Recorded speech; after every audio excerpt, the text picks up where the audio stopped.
What's your name? Gauravi. From school? Punjab, from the Police Public School. Davy Public School, Punjab. Okay. Basically, there is a worm named Galeria melonella.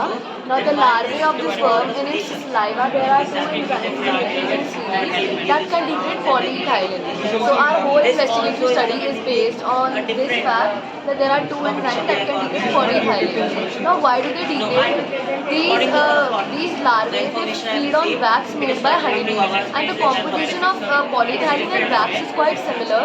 So, due to that, it takes energy from plastic and completes its life cycle. So we did a comparative study by taking up samples, like we took 9 samples with the 30 centimeter square and we kept them in various conditions to check the effect of color, different colored polyethylene, or by keeping it in light or dark. We got to know that there are no evident changes if the colors are different or if they are kept in light or dark conditions. The only factor that matters is the temperature. In high temperature, the degradation rate is high, whereas in low temperature, the degradation rate is low. So here are our representations. We found out the area reduced. So how did we found out? Assuming that each hole in the sample was circular in shape, we found out the area of each small circle, multiplied it by the number of holes and subtracted it from 36. That was the original area of each sample.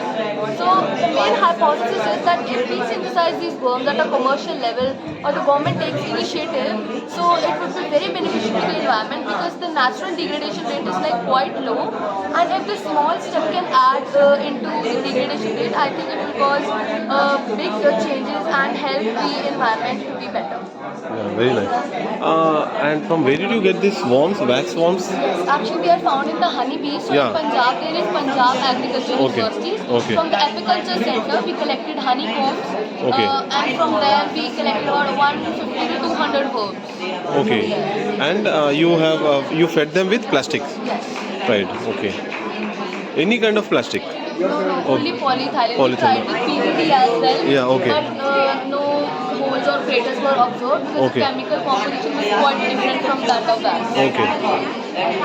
Did you give your presentation? It's over yesterday. Yesterday. After using these wax worms, see, honeybees lay eggs and it gives the worms, right? So again we get the honeybee from the worms, right? No. These are not laid by the eggs of honeybees. No, I'm saying these wax worms will get converted into honeybees. No, they won't. They just convert into moths. These are not they are not formed from the eggs of honeybees. They just grow alongside with the honeybees. Okay. Like they particularly have no relation with the honeybees. They Okay, just fine. eat the wax made by the honeybees. Acha, fine. Nice, good idea. And how long it takes for suppose one polythene cover?